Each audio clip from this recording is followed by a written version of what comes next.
So after 3 years of nobody talking about Avatar, James Cameron is back with what's guaranteed to be one of the biggest releases of 2025.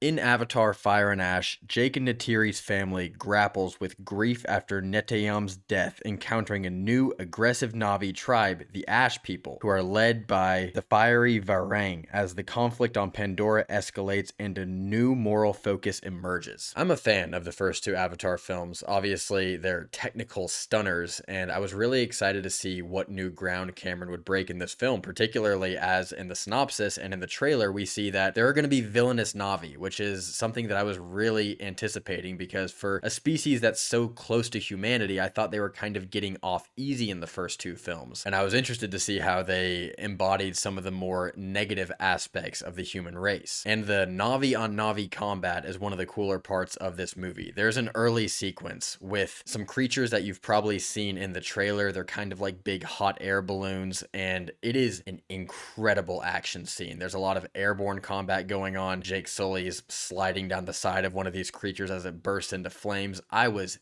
in. And all of the action here is awesome, but that's nothing new. It has to do with just how good at rendering the world of Pandora Cameron and his cast and crew are. There's so much texture here. Everything looks so alive and like you can reach out and touch it. With all the CGI slop fest that we've gotten in the past couple of years, it's insane to see this and realize that it can be this good. You can see things that don't exist on planet Earth, creatures that you've never seen in your entire life engaging in combat, and it looks like something that's actually happening right in front of you. The way these characters move is really authentic in this film. I think probably the best that the motion capture has been utilized to this point in the series, and I just really bought what I was looking at. And I'm not going to linger on the technical aspects of this film for as long as I could. Obviously, it's wonderful, it's stunning, but you know that if you've seen the first two movies. But it definitely played a key role in my enjoyment in Fire and Ash. Something that I loved in Way of Water was how we got to see how different Na'vi operate based on their geographical location. The water Na'vi were very different from the jungle Na'vi because they had been raised around water. They've evolved differently and their lives look very different. And in this film, we meet the Ash People, and I thought the character design was really good here as well. And the savagery and the brutality of these Na'vi was on full display very early on. There are some kind of bracing moments of violence early on in the film that established that Cameron's not playing around with these people as kind of half villains.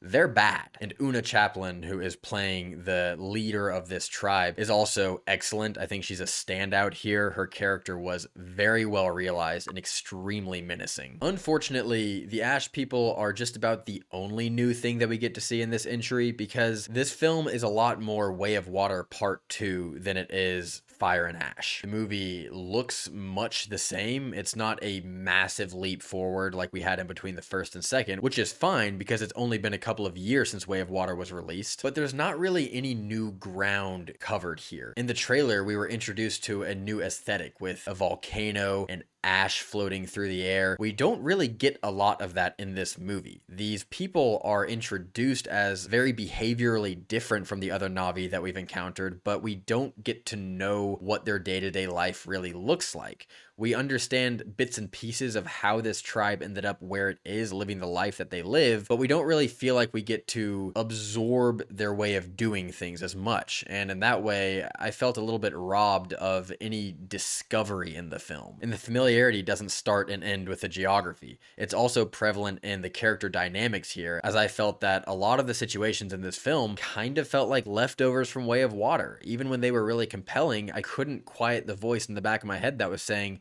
we just saw this a couple years ago. These movies have never been particularly daring thematically or narratively, but I still feel like what we've seen to this point felt new in the context of this world. But here, nothing felt particularly fresh, and there were even moments where the film telegraphed that it was about to go somewhere really bold and different. I wasn't even completely certain that it would have worked for me, but I was excited at the prospect of being surprised, and then it kind of snapped back into formation and did exactly what you would have expected it to. to. But even as it's sticking to a formula, it doesn't do it very neatly because the film doesn't establish an engine that stays consistent throughout. In the synopsis, it talks about the grieving Sully family, and that is one of the factors at play here, but it's not focused on very much. It's just kind of invoked whenever it's needed for the plot, and it can just be really hard to keep in mind what's driving the heroes and the villains. It's easy to understand what's driving the big corporation that's exploiting Pandora for its resources, but as far as the people and the Na'vi involved, you don't always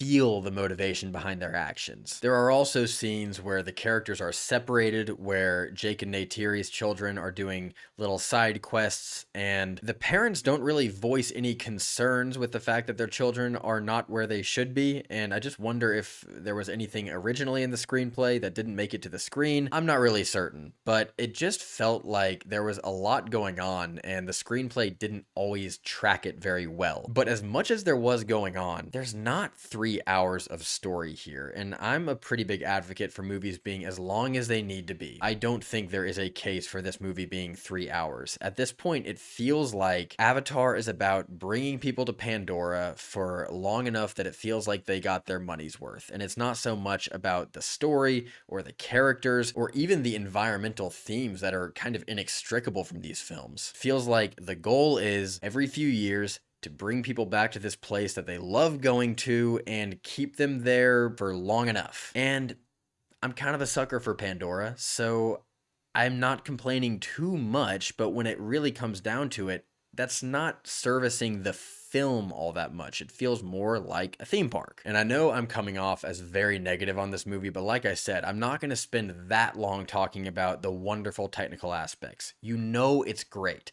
But I also do want to dwell on them just long enough to say that this is such a beautifully made movie that even though it has shortcoming after shortcoming in the screenplay, I still had a pretty good time from front to back. As much as I wish what was happening beneath the surface was as beautiful as the surface, there's just nothing out there that looks, sounds, feels like these movies. The action set pieces are awesome. I just hope that if there are future entries, Cameron and his team are a bit more adventurous and take more risks. And for all of those reasons, Avatar Fire and Ash gets a B-.